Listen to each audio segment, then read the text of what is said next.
Ito guys, welcome to my vlog. At nandito pala kami sa Maasin Cave. Ito po yung mga guest ko. Pumunta po sila kasi ang alam nila maganda daw po dito yung view. At meron po dito na meron pong cave at marami pong paniki sa itaas ng cave. Sa loob ng cave. Kasi maganda po dito magpicture at nagandaan po sila sa view. Kaya sila pumunta po dito.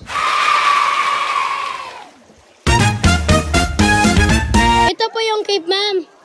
Sobrang ganda po na ang loob ng cave. Wow! At pwede na kayong pumasok. Ika, anong sign na sa nilalagay ang mga bato-bato sa gilid? Nilalagay po nila ito kasi para merong po Memories Island pagkabalik na. Pwede kami kalagay? Pwede po. Oh, sige. Ito po yung guys, nilalagay po nila yung mga bato para memories daw pagbalik. At lalagay po rin sila. Yan. Yan. Idikit nyo po para di po mawala pagkababalik nyo. Idikit po. Yan. Okay. Saan po ninyo ilagay? Sobrang ganda po ng view guys ng Maasin Cave. Kaya sila pumunta dito kasi nakita daw nila sa iba na nagpo-post rin na sobrang ganda ng view ng Maasin Cave.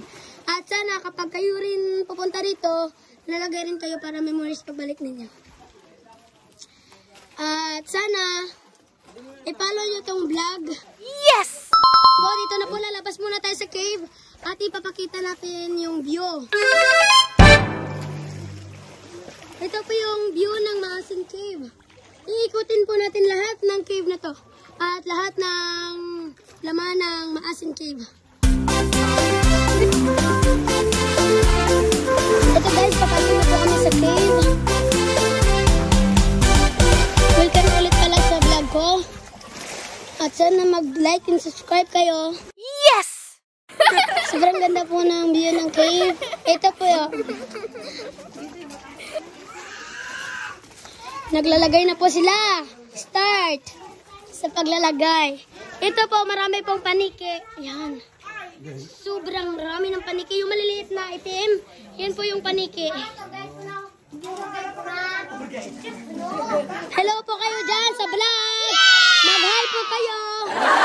Vlog namin.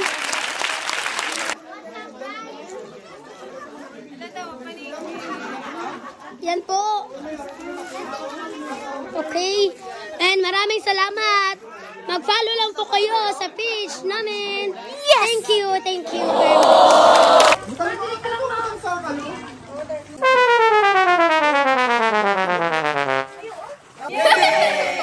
Shout out sa amon bata nga tourist guide. Thank you. Bye-bye. Mas nagad vlog sa Maasin Cave. Mabuhay!